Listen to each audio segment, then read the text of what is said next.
以赛亚书6章8节记载，先知回应神说：“我在这里，请差遣我。”今天主也呼召我们，无论我们在生命的哪个阶段，都可以来到他面前说：“主啊，我在这里。”我们愿意聆听你的心意，回应你的爱，欢迎你更多的降临在我们当中。让我们一起唱：“主啊，我在这里。”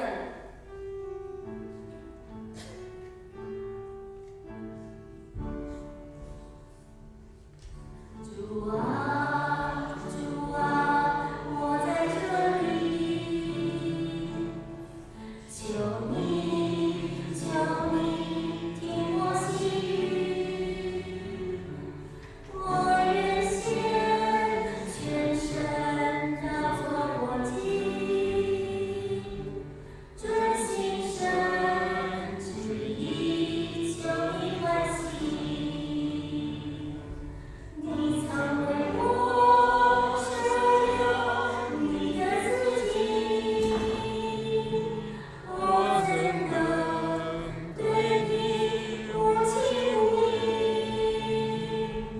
全心全意为你而活，直到那日焕然见你。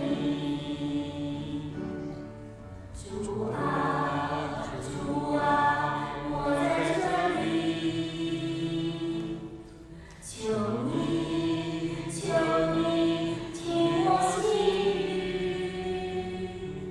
我但愿不再满足自己，只求你成全我的心意。你舍灵魂成了父先之意，我怎敢偏离半途而弃？主，我专一随你交从，直到那日焕然见你。主啊，主啊，我在这里，求